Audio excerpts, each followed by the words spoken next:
संभल से सागर हमारे सहयोगी हमारे साथ जुड़ चुके हैं, जो कि लगातार संभल से एक तस्वीर हम तक पहुंचा रहे हैं। सागर, अब ये देखिए, वो कट्टरपंथी जिनके हाथों में पहले पत्थर हुआ करते थे, वो कट्टरपंथी अब हाथ में छेनी हथौड़ा लेकर खुद ही अवैध निर्माण को तोड़ते हुए नजर आ रहे हैं। किस तरह की तस्वीर आप वहां पर देख पा रहे हैं, और अगर प्रतिक्रियाएं आप लोगों की ले पाए इस मुद्दे पर तो जरूर लेने की कोशिश कीजिए।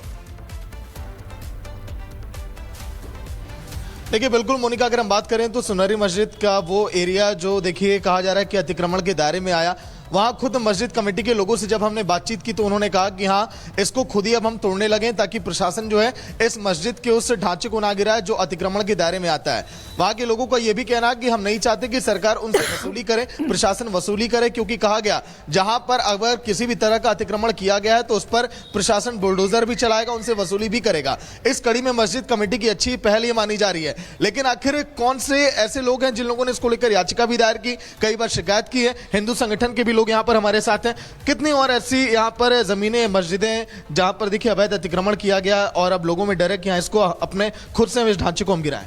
यहाँ पे अनेकों नवंबर माह में यहाँ अतिक्रमण अभियान चला था नगर पालिका का, और अधिकारी आए हुए थे, श्रीमान जिलाधिकारी महोदय जी भी यहाँ आए थे। तो यहाँ अतिक्रमण अभियान के तहत ये सुनहरी मस्जिद जो नाले पर बनी हुई थी तो उस पर निशान लगाया गया था, रेड निशान लगा हुआ था। तो वहाँ पर रेड निशान लगा के चले गए। तो लोगों ने, अच्छी बात है, पहल कर रहे हैं, और मस्जिद जो नाले पे बनी हुई थी वो अपना आप ही उन्होंने तोड़नी शुरू कर दी है। यहाँ पे अभी ऐसे अनेकों जगह हैं, जैसे नाले पर अतिक्रमण लोगों ने दुकानें बना ली हैं। और लेकिन उन लोगों का यह भी कहना था कल कि उन लोगों ने इसका मुआवजा भी दिया है। इसमें कितनी सच्चाई है कि हमने अतिक्रमण किया तो उसका हमने पैसा भी दिया है नगर पालिका को? नहीं, ऐसा तो अभी हमारे संज्ञान में नहीं है कि मुआवजा दिया हो, लेकिन कानून के भय से और अतिक्रमण अभियान जो चंदोसी के अंदर चला है, जो अतिक्रमण लोगों ने जानबूझकर अतिक्रमण करा हुआ है, रोडों को घेरा हुआ है, नाले को चौक कर दिया गया है, और वो प्रशासन ने पूरी मुस्तैदी से उसे हटाया गया। चाहे वहाँ पे मंदिर हो या मस्जिद हो या कोई सा भी धर्मस्थल हो या किसी भी बड़े से बड़े लोगों की उसमें बिल्डिंग आ रही हो तो वो ध्वस्त किया गया है। और आसपास कितने और ऐसे आपको दिखाई दे रहे हैं, मंदिर हो या मस्जिद हो, जो अतिक्रमण के दायरे में आ रहे हैं, वहाँ पर प्रशासन का बुलडोजर चल सकता है? हाँ, ऐसे हमने कई जगहों की भी शिकायत करी है। और चूंकि आगे भी अभी एक ईदगाह के पीछे महादेव जी का मंदिर है, उसकी भी शिकायत करी है। पूर्व में हमने जो वहाँ पे जो मीनार जो बना रहे थे, हमारी शिकायत पर वो लगभग जो है 12 या 15 साल पूर्व हमने शिकायत करी थी, तो मीनार भी बननी रुक गई थी। तो ऐसे हमने चिन्हित करे हैं और जिला प्रशासन को हम अवगत करा रहे हैं। ऐसी कौन सी अनेक जगह हैं जो वहाँ पर आम जनता के लिए नुकसानदायक है, अपनी जो प्रॉपर्टी गवर्नमेंट की घेरे हुए हैं, सरकारी जमीनों को घेरे हुए हैं, हम उसकी ऐसे चिन्हित करके और उन्हें शिकायत हम भेज रहे हैं। ठीक है, देखिए हिंदू संगठन के लोग हैं जिनका ये कहना कि आगे भी देखिए कई ऐसी प्रॉपर्टी है जिसको हम चिन्हित करवा रहे हैं, वहां पर प्रशासन इसी तरह से एक्शन लेगा। लोगों में डर इसी बात को लेकर है क्योंकि संभल में कई ऐसी जमीनें हैं जहां पर देखिए कब्जा किया गया। तो उससे पहले लोगों का जो खौफ है, और खौफ के रूप में अवैध निर्माण को खुद तोड़ते हुए नजर आ रहे हैं। जुड़ने के लिए शुक्रिया आपका सागर। और अब बात करते हैं कट्टरपंथियों के एक और खेल की। हिंदू टीचर से रेप, धर्मांतरण वाला खेल, किस तरीके से धर्मांतरण का खेल रचा गया, इसी से जुड़ी खबर आपको बताएंगे।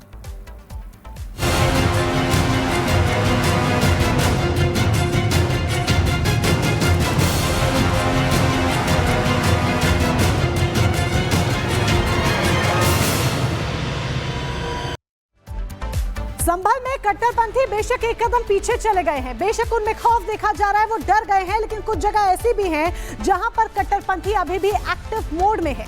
मध्य प्रदेश के ग्वालियर से ये मामला सामने आया है, जहां पर दूसरे समुदाय के एक युवक ने महिला टीचर के साथ नाम बदलकर उसे होटल में बुलाया, उसके साथ रेप किया, गलत काम किया, उसकी अश्लील वीडियो बनाई और 5 साल तक फिर उसे ब्लैकमेल करता रहा। इतने से उसका मन नहीं भरा तो फिर उसके बाद उसने रची धर्मांतरण वाली साजिश।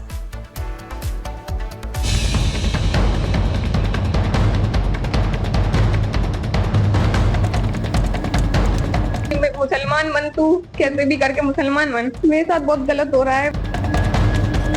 पीड़ित महिला टीचर का दर्द बता रहा है कि उसके साथ कितना बड़ा धोखा हुआ है। मुसलमान बन, तू कैसे भी करके मुसलमान बन, मेरे साथ बहुत गलत हो रहा है। जो अरमान खान 5 साल पहले पीड़िता की जिंदगी में दोस्त बनकर आया था, उसने तो महिला टीचर की शैतान बनकर जिंदगी ही उजाड़ दी।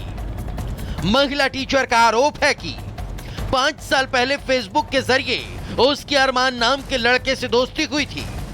बातचीत आगे बढ़ी तो अरमान ने उसे एक होटल में मिलने बुलाया और यहीं पर उसने सबसे बड़ा धोखा किया।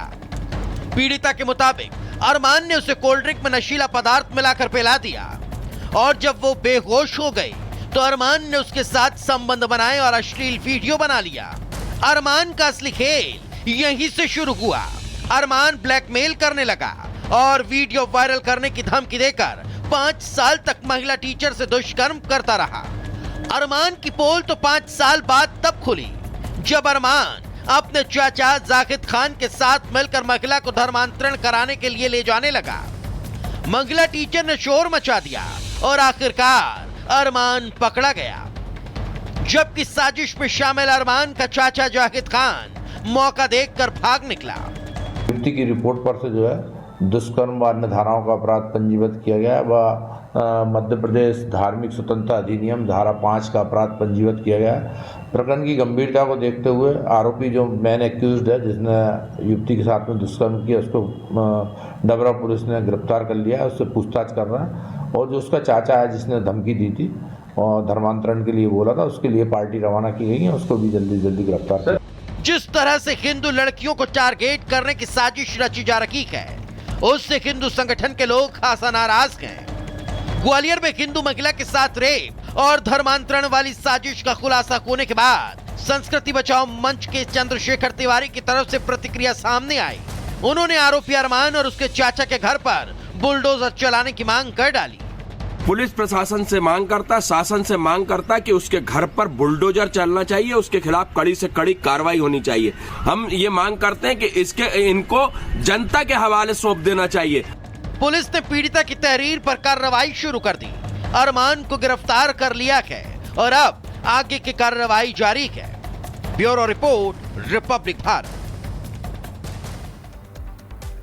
और इसी खबर पर सत्यप्रकाश हमारे साथ जुड़ गए हैं भोपाल से। जिस तरीके से ये मामला सामने आया है, कभी लैंड जिहाद का मामला सामने आता है, कभी लव जिहाद का आता है, लेकिन इस केस में हम समझना ही चाहेंगे क्या कुछ कार्रवाई की जा रही है और कैसे इस महिला को अपने चंगुल में लिया गया, क्योंकि बहुत ही हैरान कर देने वाला मामला ये।